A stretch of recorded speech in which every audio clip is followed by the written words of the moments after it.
اهلا وسهلا فيكن حبايب قلبي. اليوم رح نعمل مع بعض حلو كتير سهل وبسيط ومكونات موجودة بكل بيت وبدون فرن. رح نعمل مع بعض سويس رول بحشوة جوز الهند. حبايبي تابعوني.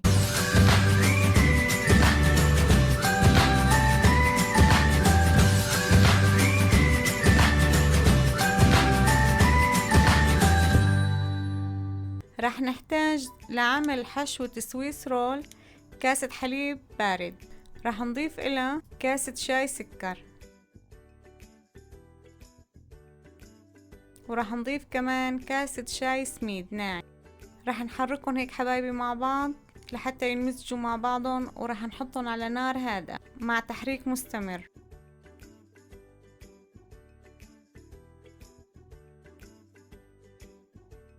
وهون حبايبي وصلت للقوام اللي انا بدي اياه، هيك لازم يكون.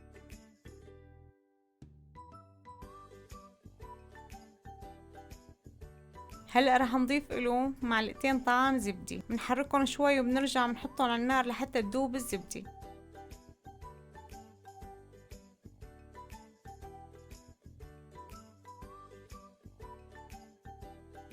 هون حبايبي انا هلا نزلته على النار وهيك لازم يكون قوامه، لانه هلا نحن راح نضيف له مكون تاني.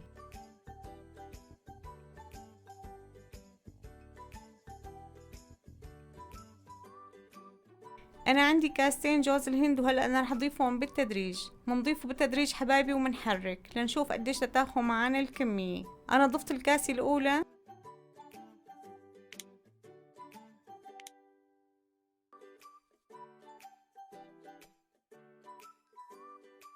وهلا رح اضيف الكاسة الثانية بالتدريج. بنضيف بالتدريج وبنحرك.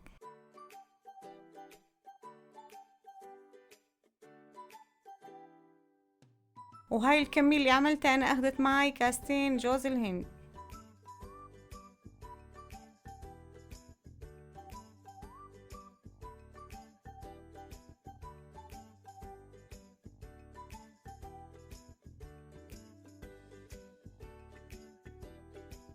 هون حبايبي صارت معنا الحشوة جاهزة، هلا رح نتركها لحتى تبرد.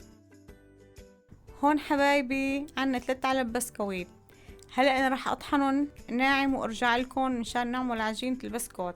هلا انا طحنتهم وهذه الكمية اللي طلعت معي.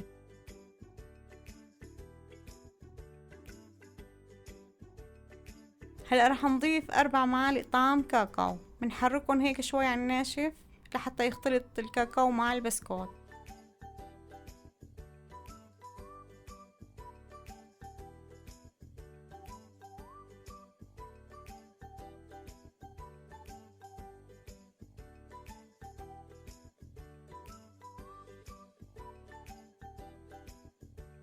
هون حبايبي بعد ما تغلغل الكاكاو مع البسكوت راح نعجنهم بالحليب. راح نضيف الحليب تدريجيا، بنعجن ونضيف الحليب بنشوف قد ايه بدها تاخد معنا الكمية. نضل حبايبي بنعجن لحتى يصير عنا عجينة طرية وملمسها ناعم مشان تنعجن معنا، ولما نحن بدنا نجي نمدها تنمد معنا.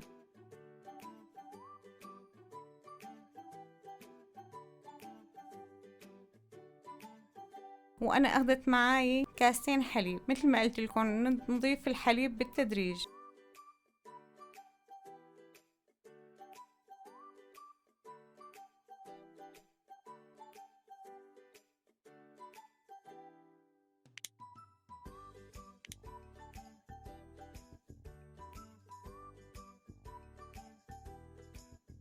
هيك حبايبي لازم تطلع معنا، شايفين مثل كأني واحد عم بيعجن عجين، هيك لازم تطلع معنا العجينة. وكتير يعني هالطريقة كتير سهلة وبسيطة وما بتاخد وقت وما بتاخد عذاب منكم.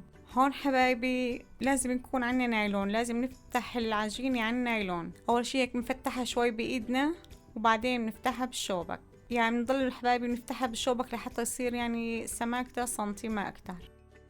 وهي بدها شوية تروي ما بدها سرعة، يعني شوي شوي واحد بفتحها مشان تنجح معكم.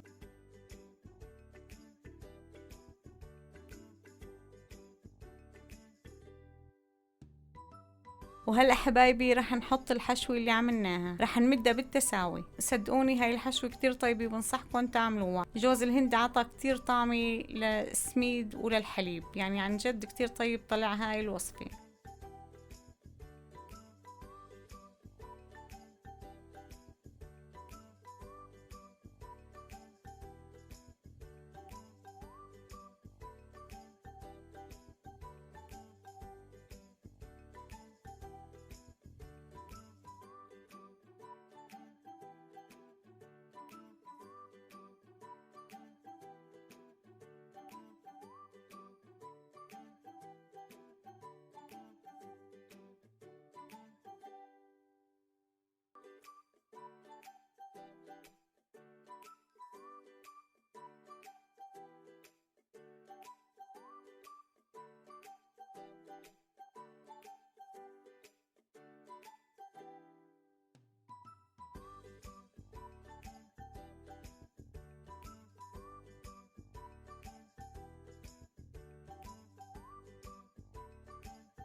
هلا حبايبي رح نلفها نحن بالطول. هو النايلون انا ليش فتحت على النايلون؟ لانه النايلون بيساعدنا باللف. بدنا نلفها شوي شوي وبالتأني، بنلفها شوي وبنكبسها هيك بايدنا مشان تاخذ معنا قالب.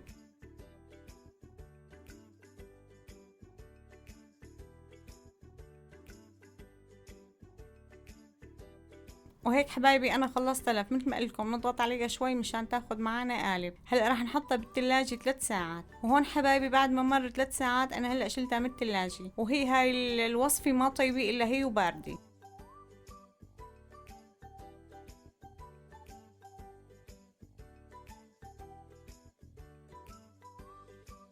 هلا انا راح افتحها قدامكم وفرجيكم قلبها من جوا. شايفين ما شاء الله على الشكل شو بشهي، وطريقة كتير سهلة وبسيطة.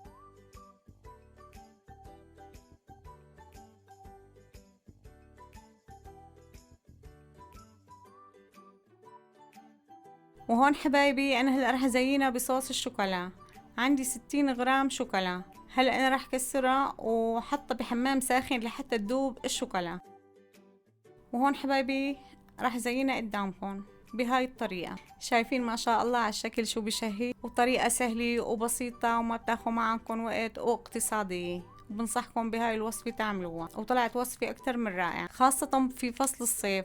وهاي الوصفة ما بتتاكل إلا هي وباردة، كل ما كانت باردة بتطلع أطيب. شايفين ما شاء الله الشكل شو بشهي، وبنصحكم بهاي الوصفة تعملوها. وانا هلا راح اقطع قطع قدامكم. شايفين قلبها من جوا ما احلى، والشكل ما شاء الله حلو، والمنظر اسا احلى. طعمي كتير لذيذة وطيبة. وهون حبايبي بكون وصلنا لنهاية وصفتنا لهذا اليوم. بتمنى تنال اعجابكم. اذا عجبكم الفيديو لا تنسوا تشتركوا في قناتي وتفعلوا زر الاشعارات حتى يوصلكم كل جديد. وبشكركم كتير من كل قلبي على التعليقات الحلوة اللي عم توصلني منكم، والف شكر لكم حبايبي.